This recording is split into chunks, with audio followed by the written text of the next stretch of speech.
بسم الله الرحمن الرحيم إن الله لا يغفر أن يشرك به ويغفر ما دون ذلك ومن يشرك بالله فقد افترى إثما عظيما. محترم بھائیو، 5ویں پارے کی آیت ہے. اس آیت میں اللہ تبارک و تعالی نے فرمایا ان اللہ لا یغفر ان یشرک به. اللہ رب العالمین یہ پسند نہیں کرتا یا اللہ رب العالمین معاف نہیں کرتا کہ اس کے ساتھ شرک کیا جائے.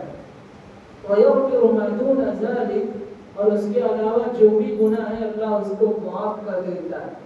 وَمَن يُشْرِكْ بِاللَّهِ، اور جو بندہ اللہ کے ساتھ شرک کرے، کسی اور کو شریک کرے، فَقَدِ افْتَرَىٰ إِثْمًا عَظِيمًا، تو اس نے بہت بڑا گناہ کڑھا، بہت بڑا گناہ اختیار کیا. محترم بھائیوں، اس زمین پر سب سے بڑا گناہ اللہ کے ساتھ کسی اور کو شریک کرنا، اللہ کے ساتھ کسی اور کو ٹھہرانا ہے. مجھے اور آپ کو بحیثیت مسلمان اللہ رب العالمین یہ حکم دیتا ہے کہ زندگی بھر ہر لمحہ ہر آن ہمیں یہ فکر ہونی چاہیے، ہمارے اندر یہ سوچ ہونی چاہیے کہ کہیں ہماری ذات یا ہمارا دامن شرک کی گندگیوں سے آلودہ نہ ہو جائے، کہیں ہماری زندگی میں شرک داخل نہ ہو جائے، کہیں ہماری عبادتوں اور اطاعتوں میں شرک نہ آ جائے. یہ ڈر اور یہ خوف مجھے اور آپ کو ہمیشہ ہونا چاہیے، اور ہمیشہ ہماری یہ کوشش ہونی چاہیے کہ ہم اپنے آپ کو کسی طرح شرک سے بچا سکیں، شرک سے اپنے آپ کو پاک رکھیں. اب اور آپ دیکھیے، اللہ رب العالمین نے جتنے بھی انبیاء بھیجے، جتنے بھی رسول اللہ نے بھیجے، سب کا ایک ہی پیغام اور ایک ہی دعوت، اور وہ کیا؟ توحید کو اختیار کرنا اور شرک سے بچنا. شریعتیں بدلتی رہی، اسلام کے احکام بدلتے رہے، لیکن اسلام کبھی بدلا نہیں، مذہب کبھی بدلا نہیں. آدم علیہ السلام کو اور آدم علیہ السلام کی قوم کو بھی یہی حکم تھا کہ اللہ کے علاوہ کسی اور کو پکارنا نہیں، اللہ کے علاوہ تمہاری پیشانی کسی اور کے آگے جھکنا نہیں. اور حتیٰ کہ محمد صلی اللہ علیہ وسلم کو بھی یہی پیغام دیا گیا کہ صرف ایک اللہ کی عبادت کی جائے. احکام بدلتے رہے لیکن کبھی دین بدلا نہیں. ہر نبی نے اپنی قوم کو یہی دعوت دی، اعبدوا اللہ ما لکم من الہ غیرہ. اپنی قوم کو کہا کہ صرف اللہ کی عبادت کرو، اس کے علاوہ کسی اور کی عبادت نہ کرو. محترم بھائیو، آپ اپنی زندگی میں بڑے نیک ہیں، 5 وقت کی نمازیں آپ پڑھتے ہیں، بڑے روزے دار ہیں آپ، اور اللہ کے راستے میں بہت خوب خرچ کرنے والے ہیں، نفل روزے اور نفل نمازوں کا اہتمام کرنے والے ہیں، تہجد گزار ہیں. یہ سب ساری نیکیاں اور ساری عبادتیں آپ کے پاس ہیں، اور ساتھ ساتھ آپ اللہ کے ساتھ شرک بھی کرتے ہیں. کہیں نہ کہیں آپ کی زندگی میں شرک آ گیا تو سمجھو کہ یہ ساری چیزیں، ساری عبادتیں بیکار ہیں، ساری عبادتیں بیکار.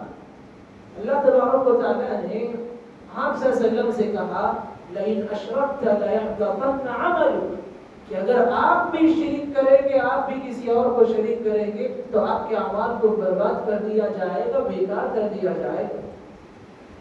اللہ رب العالمین حدیث قدسی میں فرماتا ہے، انسان سے خطاب کرتے ہوئے وہ کہتا ہے کہ اے انسان، تو زمین بھر گناہ کر کے آ میرے پاس، تو زمین بھر گناہ لے کے آ، لیکن میرے ساتھ شرک نہ کر، تو میں زمین بھر معافی مغفرت لے کے تجھ سے ملاقات کروں گا. اور اگر تو زمین بھر نیکیاں لے کے آتا ہے اور ساتھ میں شرک بھی اپنے ساتھ لاتا ہے تو میرے پاس تیرے لیے کوئی جگہ نہیں، کوئی بدلہ نہیں. یہ اللہ رب العالمین نے حدیث قدسی میں فرمایا. اور یاد رکھیے، آپ کے پاس توحید جیسی دولت ہے، توحید جیسی نعمت ہے. اگر آپ کے پاس اللہ نہ کرے کوئی نیکی بھی نہیں تو سمجھو کہ آپ کا بیڑا پار ہو گیا. ایک حدیث آتی ہے، حدیث بطاقہ محدثین اس کو کہتے ہیں، فرماتے ہیں اللہ کے نبی کل قیامت کے دن جب سب کا حساب ہو رہا ہوگا، ایک بندے کو لایا جائے گا، اس بندے کے پاس کوئی نیکی نہیں، اللہ کہے گا فرشتوں سے اس کے نامہ اعمال کو دیکھو، اس کا حساب و کتاب کرو۔ فرشتے دیکھیں گے کہ اس کی زندگی میں گناہ ہی گناہ ہے۔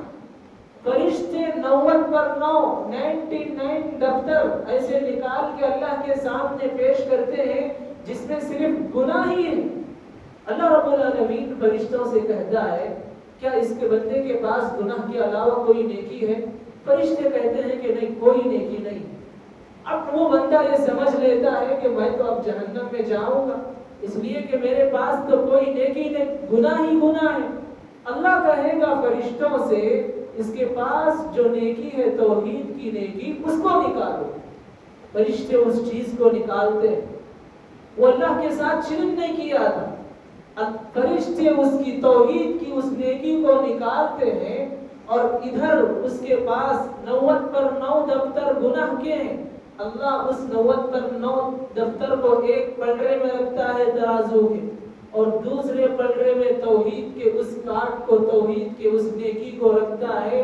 پیارے نبی صلی اللہ علیہ وسلم فرماتے ہیں کہ اس 90 پر 9 دفتر، یہ گناہوں کے 90 پر 9 دفتر پر یہ توحید کی ایک نیکی بھاری پڑ جاتی ہے، اور وہ پلڑا جھک جاتا ہے۔ نتیجے میں اللہ اس بندے سے کہتا ہے جب میں تجھے معاف کر دیا، جنت میں چلا گیا۔ سمجھ میں آ رہی بات آپ کو؟ کہ اللہ نے مجھے اور آپ کو جو توحید کی نعمت دی ہے، یہ بہت بڑی نعمت ہے، اس کی حفاظت کرنے کی ضرورت ہے۔ لہٰذا محترم بھائیوں، کہنا یہی ہے کہ آپ غیر اللہ کے پیچھے پڑ کے، ان کے در پہ اپنا سر جھکا کے، ان کے پیر کے آگے اپنا ہاتھ پھیلا کے، فلاں کے مقام پہ نظر و نیاز کر کے اپنے عقیدے کو مت بگاڑیے، اس لیے کہ اگر آپ کا عقیدہ اگر بگڑ جائے تو سمجھیے کہ آپ کا کچھ بھی نہیں، اور اگر آپ کا عقیدہ سلامت ہے تو سب کچھ ہے۔ رب العالمین سے ہم دعا کرتے ہیں کہ رب العالمین ہم سب کو اپنے عقیدے کی حفاظت کرنے کی توفیق دے۔